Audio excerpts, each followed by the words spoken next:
प्यारे बच्चों, I am Anil Kumar Sharma, your history teacher. आज आपको हिस्ट्री के लेसन नंबर 12 यानी 12 औपनिवेशिक शहर, नगरीकरण और स्थापत्य कला या शैली के बारे में कुछ बताएंगे। देखिए, शहर बताने से पहले आपको कुछ प्राचीन शहरों के बारे में बताएंगे, यानी मुगल कालीन, मध्यकालीन शहर। देखिए, मध्यकालीन शहर हमारे यहाँ कस्बे कहलाते थे, टाउन्स, और ये गांवों से कुछ प्रकार अलग होते थे। इन कस्बों के अंदर जरूरत का सभी सामान मिल जाता था। मुगल काल में इन कस्बों को हम गंज के नाम से पुकारते थे, और ये गंज, इसमें बड़े बड़े व्यापारी रहते थे। गांव के लोग इन गंजों में या इन कस्बों में आकर के अपनी जरूरतों की वस्तुओं को खरीदते भी थे, और साथ साथ जो चीजें शहरों को, कस्बों के लोगों को लिए जरूरत थी, जैसे अनाज, खाद्यान्नों की, फलों की, सब्जियों की, उन चीजों को ला करके बेच देते थे, और बदले में व्यापारियों से कपड़े, हाथ से बने अन्य सामान, औजार, खेती में काम आने वाले घरेलू चीजें, ये वो खरीद के ले जाते थे। तो अर्थात ये कस्बे जो थे हमारे मुगल काल में गांव और शहरों के बीच एक तालमेल को दर्शाते थे, क्योंकि ऐसा अच्छा तालमेल देखने को नहीं मिलता था कि ग्रामीण लोग कस्बों से जुड़े हुए थे और कस्बे वाले भी गांव के क्षेत्रों से जुड़े हुए थे, क्योंकि दोनों एक दूसरे के ऊपर निर्भर थे। लेकिन जब औपनिवेशिक सरकार आई, ब्रिटिश सरकार आई, तो हमारे यहाँ कुछ शहरों के रूप में बदलाव आया, क्योंकि वो अंग्रेज या ब्रिटिश हमारे यहाँ व्यापार करने के उद्देश्य से आए थे, और हमारी 3 प्रमुख बंदरगाहें मुंबई, मद्रास और कोलकाता, इनके जो केंद्र थे, उनके व्यापारिक केंद्र इन 3 नगरों में थे। तो मुख्य रूप से हम इस पाठ के अंदर केवल इन 3 ही नगरों का जिक्र करेंगे, और इस पाठ में कुछ नहीं है, केवल मुंबई, कोलकाता और मद्रास, इन तीनों का ही जिक्र करेंगे। और जो बदलाव आया है, जो परिवर्तन आया, वो केवल इन 3 ही शहरों के संदर्भ में देखना है, अन्य शहरों की तरफ उतना ध्यान नहीं देना है। अब इनमें क्या थे, देखो, मुगल औपनिवेशिक काल में शहरों का स्वरूप क्या था। देखिए, किलेबंद बंदरगाह है। मैंने शुरू में आपको सोचा दिया कि 3 बंदरगाहें थी, तो उन्हीं शहरों का इसमें जिक्र है। अंग्रेजों ने अपने व्यापार को बढ़ावा देने के लिए ऐसे शहर चुने जो बंदरगाही शहर थे, चेन्नई, मद्रास, मुंबई और कोलकाता। इसके माध्यम से ही वो अपना व्यापार करते थे, और इन्होंने अपनी बस्तियां, अपने जो शहर, अपनी जो कंपनियां, अपने कारखाना भी कह देते हैं, इन्हीं शहरों में स्थापित किए, और यहीं से ये अपनी वाणिज्यिक गतिविधियों को चलाने लगे। इन शहरों के अंदर जो लोग रहते थे, उन लोगों को इन्होंने लोभ और लालच दे करके अपने पक्ष में किया, और वो लोग भी इन शहरों के निर्माण में इनका सहयोग करने लगे। अंग्रेजों ने इसी संदर्भ में मद्रास में पोर्ट सेंट जॉर्ज, कोलकाता में पोर्ट विलियम, मुंबई में अनेक किले बनवाए। इन किलों का उद्देश्य था अपनी सुरक्षा करना, अपनी सुरक्षा में रहना।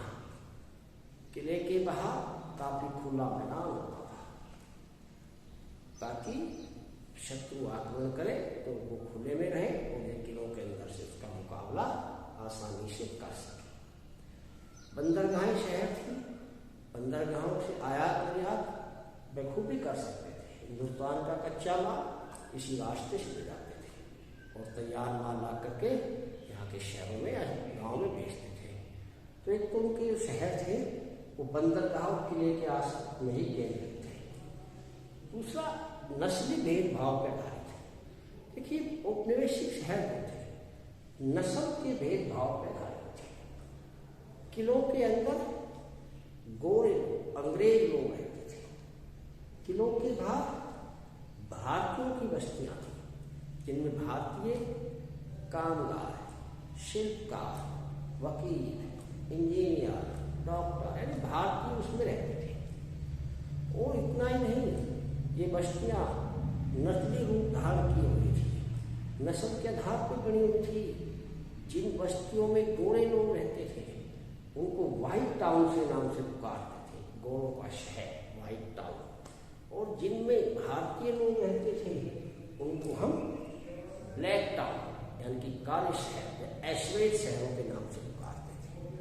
भारतीय शहरों की स्थिति बड़ी दयनीय थी। वहाँ किसी प्रकार की कोई सुविधा नहीं थी। अनेक असुविधाओं का सामना लोग करते थे। न पानी की व्यवस्था थी, न सफाई की व्यवस्था थी, न अन्य किसी प्रकार की व्यवस्था थी। तो उन शहरों को हम नस्ली भेदभाव के ऊपर आधारित शहर मानते हैं, जो कि नस्ल के ऊपर इनकी रचनाएं की गई थी। ऐसे उदाहरण आप मद्रास शहर में देख सकते हैं। मद्रास शहर अधिकतर ग्रामीण शहर था। ग्राम के लोग वहाँ आते थे काम करने के लिए और अंग्रेजों को उनकी आवश्यकता भी थी, क्योंकि उनके बिना उनका काम भी नहीं चल सकता था। अब आता है इसके बाद तीसरा, सेवा केंद्र। जो शहर जो थे ये सेवा प्रदाता के रूप में कार्य कर रहे थे, सेवा देने का कार्य करते थे। आप कहो कैसे? क्योंकि इन शहरों के अंदर मैंने आपको बताया इंजीनियर, डॉक्टर, वकील, चिकित्सक के सभी लोग आके रहते थे, शिल्पकार, दस्तकार, और अपने अपने कार्य के लिए लोगों की सेवा करते थे, सेवाएं उपलब्ध कराते थे। इतना ही नहीं, बड़े बड़े पूंजीपतियों ने भी इन शहरों में अपने व्यापार, अपने कार्यालय स्थापित करते थे। आपको एग्जाम्पल देंगे, जो भारत के पूंजीपति थे, जो अंग्रेजों की नौकरी करते थे, जिन्होंने किसी तरह पैसा कमा लिया था, तो जिनके पास पैसा था, वे लोग भी इन शहरों में आके अपनी कंपनियां या अपने लिए खोलने लगे। काकती नाना ने 1854 के अंदर मुंबई के अंदर पहली कपड़ा मिल लगाई थी। उसके बाद 1905 तक मुंबई में आते आते 206 कपड़ा मिलें हो गई थी। इतना ही नहीं, कोलकाता के अंदर भी जूट मिल लगाई गई थी। कहने का 1855 में, तो कहने का मेरा तात्पर्य यह है कि भारतीय भी अपनी पूंजी लगाने में इनमें पीछे नहीं थे, क्योंकि वो भी सेवा केंद्र के रूप में कार्य करते थे, उनको सेवाएं प्रदान करते थे। लेकिन ये भारतीय इतना ही नहीं भाई, उन्होंने अपने जीवन में भी बदलाव कर दिया था। ये महल नुमा, हवेली नुमा मकान में रहते थे, ऐश आराम का जीवन जीते थे और अपनी जनता पकड़ बनाने के लिए दान भी देते थे, मंदिर भी बनवाते थे, नहर और प्याऊ भी बनवाते थे, ताकि जनता इनको पसंद कर सके। अर्थात लोगों को सेवा देने के केंद्र बने हुए थे। अब प्रश्न उठता है कि औपनिवेशिक शहरों का सामाजिक जीवन कैसा था? कि समाज के जीवन में बहुत अधिक बदलाव आ गया। ग्रामीण प्रवेश की बजाय शहरी प्रवेश में बहुत अधिक परिवर्तन था। अब सबसे पहले लेंगे मध्यम वर्ग। देखिए, सबसे ज़्यादा जो प्रभाव था वो मध्यम वर्ग के ऊपर पड़ा। जो बीच का वर्ग था, वो वर्ग शहरों में आके रहने लगा, शहरों की गतिविधियों में हिस्सा लेने लगा। शहरों में इस वर्ग के मुख्य रूप से डॉक्टर, इंजीनियर, वकील, ये लोग शामिल थे। इन लोगों ने अपने आप को ऊंचा दिखाने के लिए, अंग्रेजों से बराबरी करने के लिए कुछ शान शौकत के तरीके अपनाए। लोगों का मनोरंजन का भी क्षेत्र बदल गया। ये लोग अब सामूहिक रूप से आपस में मिलने की बजाय पार्क में, पिकनिक स्थलों पर, टाउन हॉल में, सिनेमा घरों में आदि में मिलने लगे और वहाँ बहुसंख्यक में बहुत अधिक संख्या में ये लोग वहाँ पर जाते। जब ये जाने लगे तो वहाँ की शान और शौकत रौनक ही अलग बदल गई, अर्थात इनके सामाजिक जीवन में बिल्कुल बदलाव आ गया। अब ये पहले भाईचारे के स्थान पे भाईचारा अपना खुले स्थान पे यानी कि पिकनिक के रूप में करने लगे। महिलाओं की स्थिति में बदलाव, देखिए जब लोग शहरों में आए काम करने के लिए तो मध्यम वर्ग की जो महिलाएं थी उनका गुजारा उनके पतियों की मेहनत या कमाई से नहीं हो रहा था। उन्होंने भी कार्य करना आरंभ कर दिया और अपने पतियों के साथ साथ हर क्षेत्र में उसने अध्यापिका के रूप में, उसने रंगकर्मी के रूप में, किसी ने गायक के रूप में, किसी ने नायिका के रूप में, इस प्रकार के काम इन महिलाओं ने करने आरंभ किए। कोई महिला कारखाने में मजदूरी कर रही है, कोई महिला डॉक्टरी का काम भी कर रही है, हर प्रकार के काम जो महिला करने लगी। अब स्थान स्थान पे जैसे आपके पिकनिक हॉल में, पार्क में, टाउन हॉल में, सिनेमा घरों में इन महिलाओं की उपस्थिति भी बढ़ती गई। जब इन महिलाओं की उपस्थिति बढ़ने लगी तो ये नहीं है कि ये बदलाव सहज हुआ है। समाज में कुछ रूढ़िवादी लोग, पुरानी परंपराओं को मानने वाले लोग, वो इनका विरोध भी कर रहे थे और उन्होंने ऐसी महिलाओं का विरोध करते हुए एक काली पेंटिंग बनाई। उस पेंटिंग में ये दर्शाया गया कि आधुनिक महिला एक जादूगरनी है जो कि पुरुषों को भेड़ के समान अपने काबू में कर लेती है, अर्थात उनकी छवि को बहुत ही जो है दयनीय स्थिति का रूप देते हुए, जो है भयावह रूप देते हुए दर्शाया गया।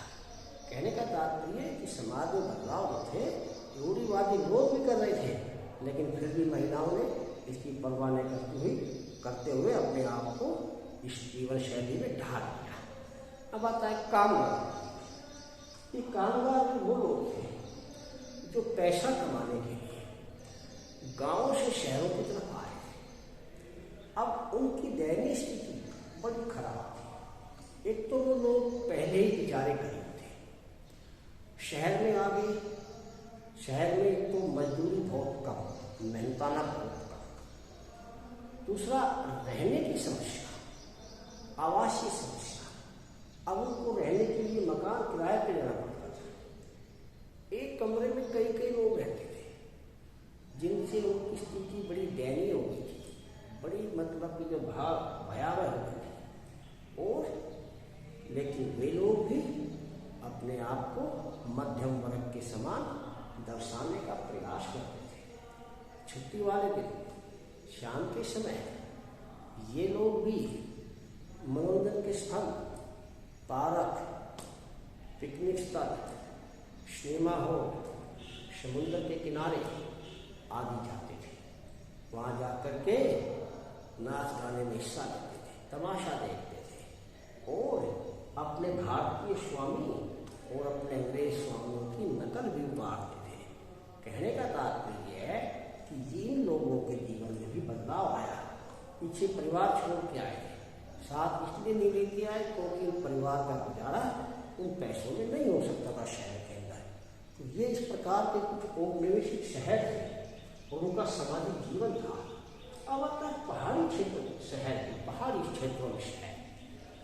देखिए अंग्रेजों ने सर्वप्रथम शिमला को शहर के रूप में चुना गया। उसका भी दो उद्देश्य थे। प्रथम उद्देश्य था कि पहाड़ों के ऊपर से अगर उन्होंने शहर बनाया, नियंत्रण कर दिया, तो पहाड़ों के ऊपर से मैदानी क्षेत्रों पर निगरानी आसानी से रखी जा सकती है, अर्थात ऊपर से शत्रु के आक्रमण का जवाब बखूबी दिया जा सकता है। एक तो इन्होंने इसलिए पहाड़ी क्षेत्र में अपने शहर बनाया। दूसरा पहाड़ी क्षेत्र जो थे ये छावनियों के रूप में विकसित हुए, सेना की छावनियाँ बनती और सैनिकों को आराम देने के लिए, उन्हें चिकित्सा देने के लिए, उनके सेहत में सुधार के लिए वहाँ पर भेज देते थे। लेकिन धीरे धीरे इन लोगों ने वहाँ पर रहना शुरू कर दिया और शिमला को तो अपनी राजधानी ही बना दिया। और जब राजधानी बन गई तो उसका महत्व और ज़्यादा बढ़ गया। अब ये लोग स्वास्थ्यवर्धक स्थान नैनीताल, मंसूरी, दार्जिलिंग, शिमला इनमें घूमते फिरते थे और अपने सेना को बिठाते थे, क्योंकि वहाँ इन्हें मैदानी क्षेत्रों के बजाय ठंडा मौसम मिला जो उनको अच्छा लगा, उन्हें अनुकूल आया। जब रेलवे नेटवर्क से शहर जुड़े फिर तो क्रांति आ गई, फिर तो बहुत से भारतीय उद्योगपतियों ने, व्यापारियों ने, पूंजीपतियों ने, पैसे वालों ने इन शहरों में जाना आरंभ कर दिया। वो भी अंग्रेजों के समान अपनी शान से ऊपर दिखाते थे और वहाँ बड़े ऐश का जीवन जीते थे। अर्थात रेलवे नेटवर्क ने इन शहरों की स्थिति को बिल्कुल ही बदल के रख दिया। ये तो था भाई शहर, पहाड़ी क्षेत्र में। अब आता है इसके साथ साथ ये 3 शहर जो भर के आए, इन शहरों के लिए विकास किया है और विकास के लिए इन्होंने कुछ शैली अपनाई थी। इन्हें इंडो सारा सैनिक शैली। देखिए इंडो भारतीय शैली है, हिंदू शब्द है और इसमें भवनों की आकृति भारतीय भवनों के समान बनी होती है। ये तो है इंडो। सारे सैनिक मुगल काल, मुगलों के लिए है, सार सैनिक शब्द मुगलों के लिए है कि मुगल कालीन शैली जैसे गुम्बद, मेहराब, छतरीनुमा, ये शैलियाँ थी, ये मुगल कालीन शैलियाँ थी।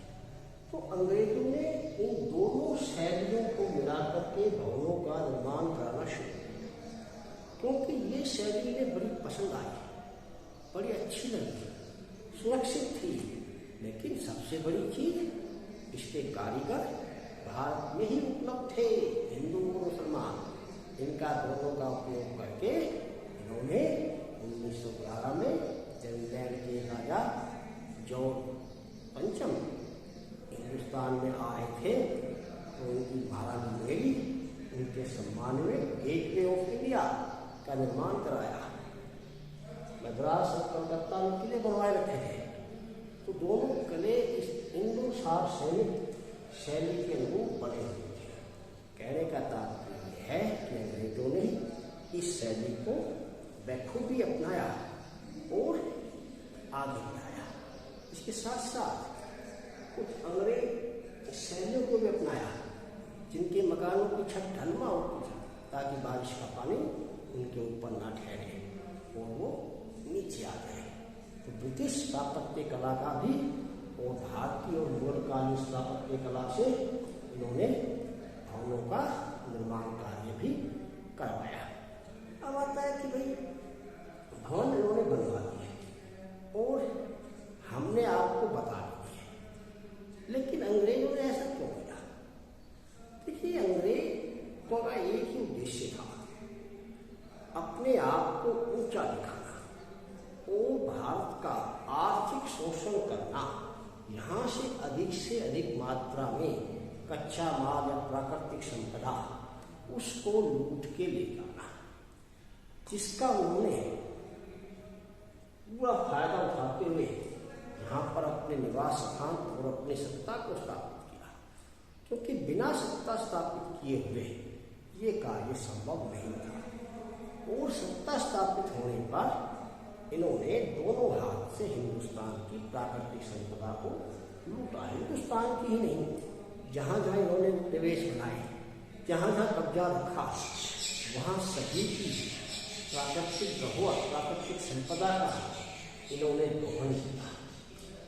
अब प्रश्न ये उठता है कि भी दोहन इन्होंने किया, मुनाफा इन्होंने कमाया, सारे काम किए, लेकिन कुछ हमारे यहाँ सुधार उन्होंने किए। रेलवे का नेटवर्क बिछाया, रेल लाइन जो 1853 के अंदर मुंबई से ठाणे के बीच चली है पहले थी। अन्य क्षेत्रों में रेल लाइन बिछाई। वो रेल लाइन क्यों बिछाई? वो रेल लाइन भी इन्होंने अपने विकास के लिए, क्योंकि इनका सामान बंदरगाहों से एक स्थान से दूसरे स्थान पर ले जाने के लिए, एक शहर से दूसरे शहर में ले जाने के लिए परिवहन की आवश्यकता पड़ती थी और उस परिवहन का प्रयोग उन्होंने रेलों के रूप में किया। सड़क भी बनवाई इसलिए, लेकिन रेलों का जाल ज़्यादा बिछाया। इसके लिए भारतीय प्राकृतिक धरोहर जंगल को भी काटा गया स्लीपर बनाने के लिए। कहने का तात्पर्य यह है कि औपनिवेशिक शहर इस प्रकार के शहर थे जहाँ समुदाय के हर वर्ग के लोगों को प्रभावित करते थे और हर वर्ग के लोग इनसे प्रभावित भी हुए। लेकिन 1857 की क्रांति के बाद अंग्रेजों ने मन में कुछ भय सा बैठ लगा कि कभी दोबारा विद्रोह ना हो जाए। तो इस बात को ध्यान में रखते हुए उन्होंने शहरों को खुले में बसाना शुरू किया, पहाड़ी क्षेत्रों में ले गए और कुछ सुरक्षा व्यवस्था भी ठीक की और इन शहरों की सफाई व्यवस्था की तरफ भी ध्यान दिया। ब्लैक टाउन, काली बस्तियाँ, भारतीय बस्तियाँ, जिनकी सफाई व्यवस्था नहीं करते थे लेकिन उसके बाद करने लगे। तो उसका कारण था क्योंकि समाज में महामारी फैल गई थी, हैजा और प्लेग, लोग मरने लगे थे। अंग्रेजों को एहसास हो गया कि ये वायरस की बीमारियां हैं, हमें भी लग जाएगी, तो अगर इन भारतीयों की बस्ती की सफाई नहीं कराएगी तो बीमार हम भी पड़ेंगे, हमारे लोग भी मरेंगे, केवल भारतीय नहीं मरेंगे। तो इसलिए इन लोगों ने इन शहरों की सफाई व्यवस्था की तरफ भी ध्यान दिया और कुछ सफाई भी कराई, सीवेज की व्यवस्था की, नालियों की व्यवस्था की, कूड़ा कचरा उठाने के लिए नगर पालिकाएँ बनाई, नगर निगम भी स्थापित किए ताकि भारतीय बस्तियों की भी सफाई हो सके। वहाँ भी इनका अपना उद्देश्य था कि हमें बीमारी न लग जाए, इसलिए उन्होंने इन शहरों की सफाई व्यवस्था का तरफ भी विशेष ध्यान दिया। अतः कह सकते हैं कि मुगल कालीन और भारतीय औपनिवेशिक शहरों में बहुत अधिक अंतर था और शहरों का जनजीवन भारतीयों ने भी अपनाया। अब आपको इन पाठों में कुछ प्रश्न बता रहा हूँ। सबसे प्रश्न यही है कि भाई औपनिवेशिक शहरों का स्वरूप कैसा था।